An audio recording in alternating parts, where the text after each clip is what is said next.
पिछले 2 दिन से गर्मी का प्रकोप लगातार बढ़ता जा रहा है, जिसके चलते बाजारों से रौनक गायब हो गई है। ऐसे में लोगों के लिए बाहर निकलना मुश्किल हो रहा है।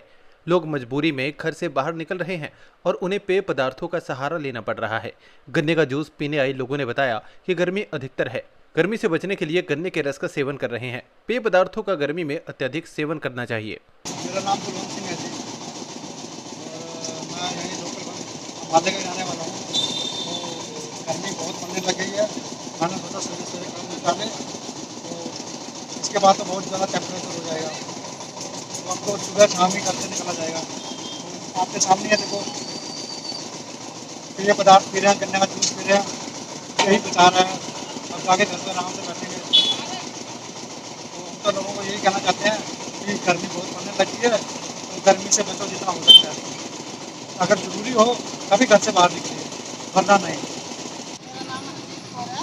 मैं अम्बाला से रहने वाली हूँ और यहाँ पे बहुत गर्मी पड़ रही है, बहुत लू पड़ रही है। ज़रूरी हो काम तो तभी बाहर निकलिए, वैसे तो बिना मतलब के नहीं निकलिए।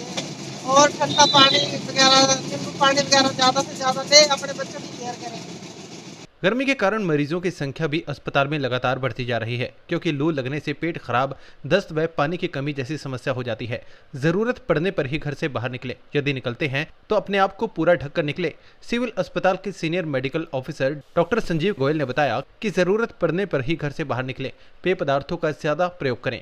जैसे कि हमें पता है कि अभी जो 5-6 दिन से है गर्मी बहुत ज़्यादा पड़ रही है, जिसको कि हम लू बोल देते हैं। तो इसमें यह है कि पेशेंट को हम सभी को भी पेशेंट्स को ही नहीं, हम सभी को लिक्विड डाइट ज़्यादा से ज़्यादा लेनी चाहिए। पानी है, मतलब 3 कम से कम 2.5 से 4 लीटर तक पानी पीना चाहिए। और जैसे नींबू पानी है, कोकोनट वाटर है, कोई जूस है, ओआरएस है, ग्लूकोन डी है, मतलब किसी भी फॉर्म में हमें लिक्विड ज़्यादा से ज़्यादा लेना चाहिए। दूसरा ये है कि जैसे हमें पता है कि दोपहर को टेम्परेचर ज़्यादा होता है, बहुत अत्यधिक गर्मी होती है, तो सभी को चाहिए कि जितना पॉसिबल हो अपने जो भी काम है मॉर्निंग और इवनिंग में करें। दोपहर के टाइम कम से कम बाहर निकला जाए। अगर हमें बाहर निकलना पड़ भी जाता है, तो प्रॉपर अपना सिर वगैरह ढक के रखें।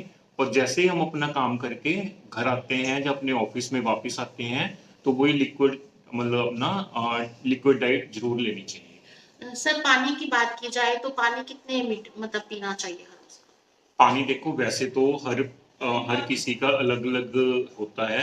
जैसे कोई डिजीज है, मान लो कोई हार्ट डिजीज है, कोई किडनी की डिजीज है, तो उनको हम कहते हैं कि कम पीना चाहिए। लेकिन अगर हम ओवरऑल हेल्दी लोगों के लिए बोले, तो इस जो गर्मी में है, तो जो 2.5 से 4 लीटर तक पानी हम कंज्यूम कर सकते हैं, और करना चाहिए हमें इस गर्मी में। सर, यदि हम हार्ट की पेशेंट्स की बात की जाए तो उनको ज्यादा प्रॉब्लम्स होती है गर्मियों को, उनको लेकर क्या क्या? उनको अपना टाइम टू टाइम अपना चेकअप करवाना चाहिए, मेडिसिन रेगुलर लेनी चाहिए।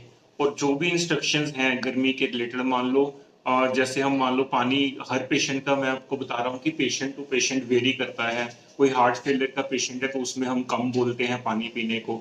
अगर कोई जनरल पेशेंट है, मान लो कोई सीएडी है, जिनके स्टंट वगैरह डले, तो उनको हम कहते हैं कि आप नॉर्मल पानी ले सकते हो। तो जैसे ही उनके डॉक्टर एडवाइस करते हैं, उन्हीं के हिसाब से काम करना चाहिए। रेगुलर चेकअप जरूर करवाना चाहिए अपना। डॉक्टर साहब, जैसे कि देखा जाता है कि भाई चक्कर आ जाते हैं लोगों को गर्मियों में, घूमने में एकदम चक्कर आ जाते हैं, या कोई खून टेस्ट कराते हैं तब चक्कर आ जाता है, तो उस स्थिति में क्या करना चाहिए? वो भी इसी कारण से होता है, क्योंकि जैसे गर्मी में कोई घूमता है तो बेसिकली डिहाइड्रेशन हो जाती है बॉडी में। बॉडी में डिहाइड्रेशन का मतलब है कि पानी की कमी हो जाती है। तो जो हार्ट है उसने ब्लड को सर्कुलेट करना होता है, तो ब्लड है जो कम पहुंचता है हमारे ब्रेन तक, तो इसलिए हमें एकदम से चक्कर आता है। तो उसके लिए हमें लिक्विड डाइट पे ही जोर देना है, ज्यादा से ज्यादा लिक्विड लेना है, ताकि हमारे बॉडी में पानी की कमी ना हो।